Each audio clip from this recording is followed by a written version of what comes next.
Okay, let's get to some practical things which I think you will need starting Monday when you will be working on the lab. This is 4 things I wanted to talk about, and these are kind of important, I think. So let's get started. So practical considerations.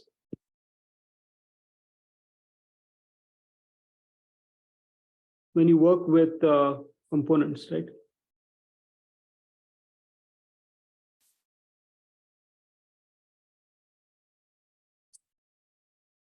Okay, now your kit comes with something called a breadboard. A breadboard is useful for making connections. You've so far not used a breadboard. Maybe you did for 411, but essentially you need to know something about a breadboard before you can start wiring things up. So on a breadboard, you will see that they've written down this minus and plus. This really means that you want to connect your negative or the ground to the minus. Okay? And you want to connect the positives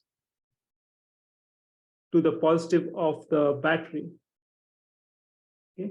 So what the reason I drew that line is because all those points are actually connected internally. That's below the breadboard. So they have the same voltage. Okay. You also see this numbers 1, 2, 3, 4, 5, 6, and A, B, C, D, E. So this part of the board is connected in this fashion. So these letters are all connected, F, G, H in a particular row, right? Same over here. And that just keeps going on. So all these are the same voltage source. So let me write that. This is connected. And so is this. Same for these things.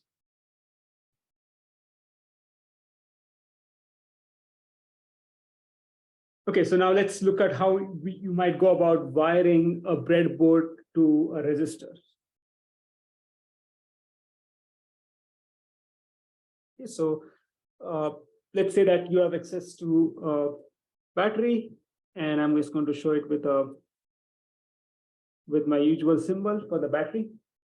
What you want to do, as I said, is connect the positive to any of these rows. Any of them will do. Could be this, could be this one. So I'll show it this way. The big dot means that I've connected there if these other parts are not connected.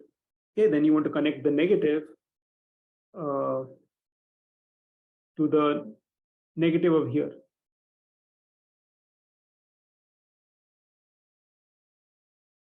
So as I said, you can go anywhere.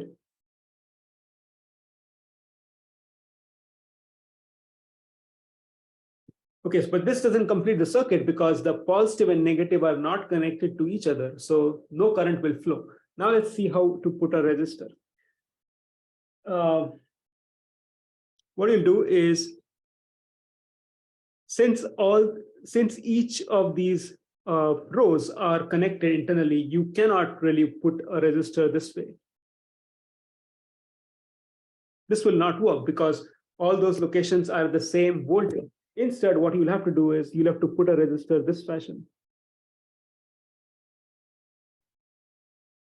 Okay, so this way, this point on the right side, number 20, H20 is at a different voltage than H12. Now what you do is you simply connect this point to this point, and the way to do it is, remember that you'll be actually using a wire, so you can't, it's really hard to put it in the same hole. So what you want to do is take this and connect it to one of these holes in row number 20. Same for the black one. Take this and connect it to. Okay, so once you do this, now you'll see that depending on the resistor chosen, the current in the circuit is going to be the voltage divided by the resistance.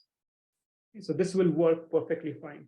If you try to connect the other one, which is shown here, so if you try to, say, hook this to the negative, sorry, the positive, and then the other one, negative, the current in this circuit will simply be 0 because the two ends of the resistor are at the same potential or voltage. So keep that in mind. So other thing we'll be doing in the labs is you'll be getting a multimeter.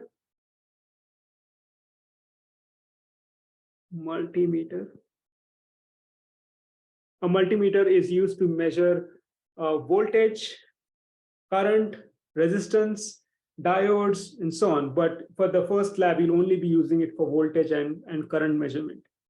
So how do you use this for voltage measurement? There are two things you want to remember. One is that for voltage, you always need to connect in parallel. Connect in parallel. When I say parallel, it needs to be parallel to whatever element or load voltage you're trying to measure. And if you want to measure a current, you always want to connect in series. In fact, when it is used as to measure voltage, it's called a voltmeter.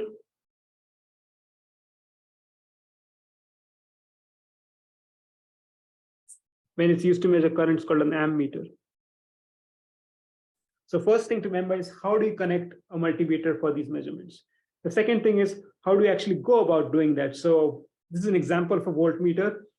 A multimeter. If you want to connect it to measure the voltage, what you would do is you would first move the knob. This is the knob, and you can just turn it around to the voltage setting. Okay, so one of them actually turns out to be, this is AC, and that's why there's a hertz there, and this one is for DC. So depending on what you want to measure, you can put it there. If it's a very low voltage, then you want to put it to millivolts. Okay, so that's the first thing. Where do you put the knob? The second thing is the one which I wrote down earlier, which is you want to connect this in series, in parallel. So let's say that this is your battery, and you want to measure the resistance of this resistor. So what you want to do is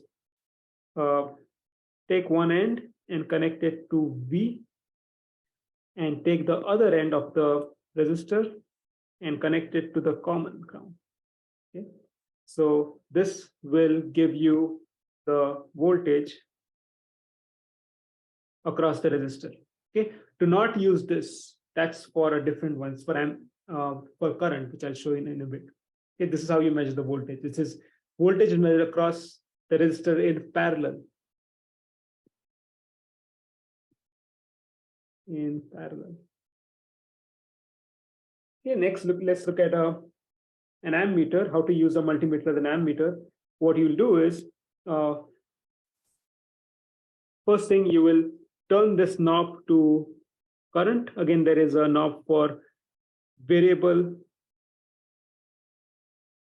There's a knob for measuring constant current, and there's a knob for measuring variable current.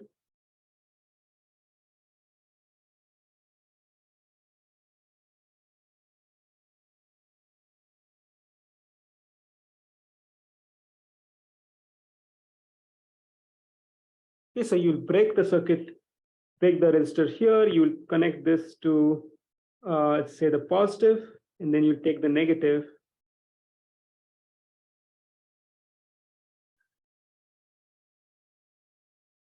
And put it to the negative. And so now this multimeter is in series with the resistor. And that's how you'll measure the current. So A is the knob, B is put it in series. Okay, so remember this, you'll be using this in the first lab.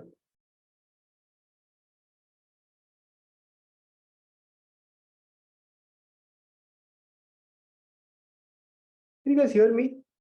Am I audible?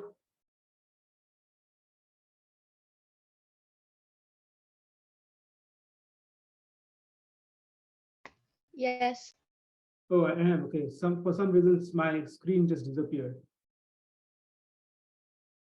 Okay. Just two more things and we are done. So there'll be a lab on soldering. I want you to understand how to solder. And there are two things going on here. One is you want to make a good mechanical connection, and the second one, you want to make a good electrical connection. So let's talk about these two things. Okay, so first is good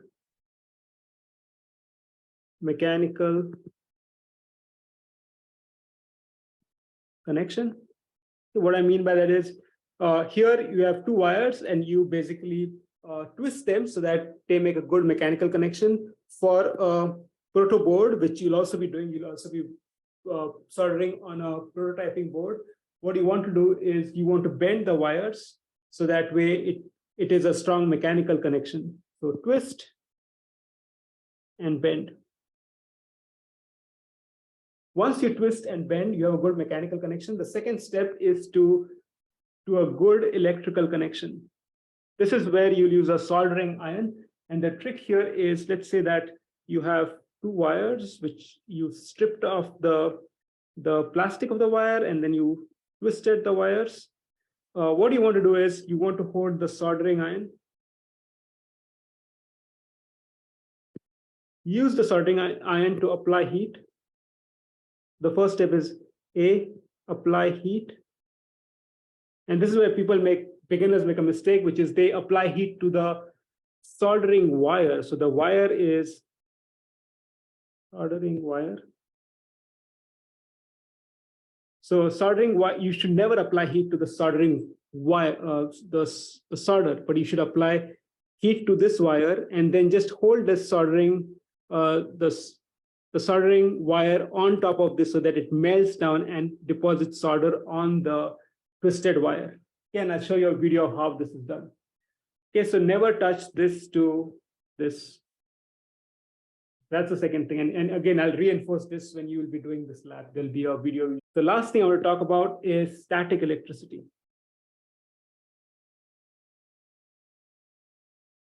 Okay, and this is a bigger problem now in spring than it was in fall. So what happens is when you're wearing certain fabrics, such as woolen fabric, I think polyamide acrylic,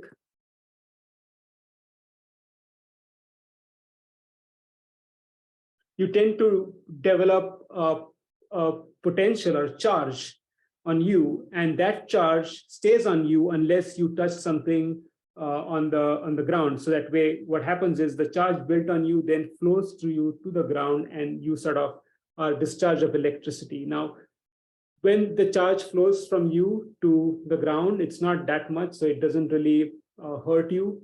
But if you touch electronics, especially some of the electronics you'll be using in the labs, then it can actually permanently damage those electronics, especially, for example, the Arduino Uno. If you touch that when you have static buildup, then you will actually just blow the Arduino and you'll have to buy a new one. So you want to discharge yourself before you touch any electronics. And the best way to discharge without really getting that spark is hold on to any metallic object. So let's say that you have a coin or a key, and use that key to touch the ground, touch something metal which is connected to the floor or on the floor, and that will discharge the electricity without producing that annoying spark. Okay, so let's keep that in mind. It's very important. There's more chance of developing static electricity in the spring than in the fall. So